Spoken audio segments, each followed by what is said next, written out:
V rámci projektu Retač Nexus sa Slovenská poľnohospodárska univerzita v Nitre venuje prípadovej štúdii, ktorá sa realizuje na západnom Slovensku. Je to územie, ktoré je charakterizované rastúcou poľnohospodárskou produkciou, rastúcim dopytom po vode z pohľadu priemyselných podnikov, ale takisto toto územie obsahuje aj veľmi vysoké zásoby vody, kvalitnej vody na Žitnom ostrove a takisto toto územie je aj charakterizované ekosystémovými službami, ktoré poskytuje. Výzvami pre tento projekt aj pre celé územie západného Slovenska je klimatická zmena a rastúci dopyt po vode z hľadiska priemyselných podnikov aj poľnohospodárstva. Veľkými výzvami je aj slabo rozvinutá vodná infraštruktúra a je potrebné budovať na tomto území aj celé množstvo vodozádržných zariadení.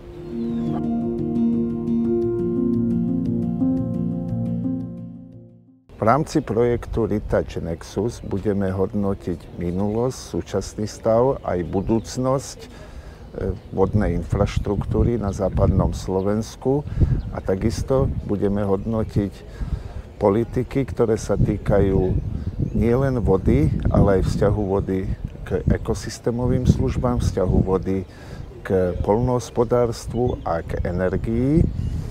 V rámci projektu zhodnotíme nastavenie politík a takisto aj prípravu politík v rámci spolupráce medzi verejným sektorom a súkromným sektorom a zhodnotíme aj spôsob, ako sú do rozhodovacích procesov zahrnutí všetci relevantní stakeholdery.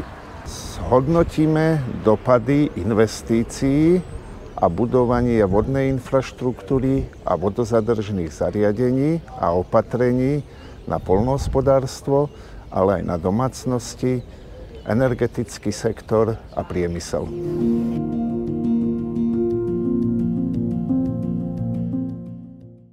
V tejto fáze projektu môžeme už zrealizovať niektoré opatrenia, respektíve návrhy pre rozhodovacie subjekty. V prvom rade by sme odporúčali zlepšiť spoluprácu medzi Ministerstvom životného prostredia a Ministerstvom pôdohospodárstva a rozvoja vidieka pri príprave vodnej infraštruktúry, ale aj pri realizácii vodozadržných zariadení.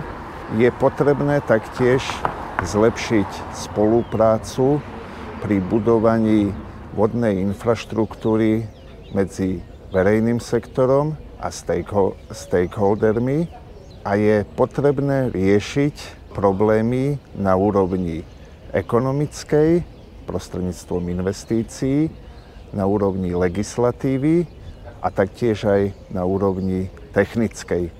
Do vodozadržných opatrení a do infraštruktúry je potrebné ďaleko viacej investovať ako doteraz a je potrebné odstrániť problémy, ktoré tomu bránia. Medzi tieto problémy patria aj vysoká fragmentácia vlastníctva pôdy, ktorú je potrebné riešiť komplexnými pozemkovými úpravami.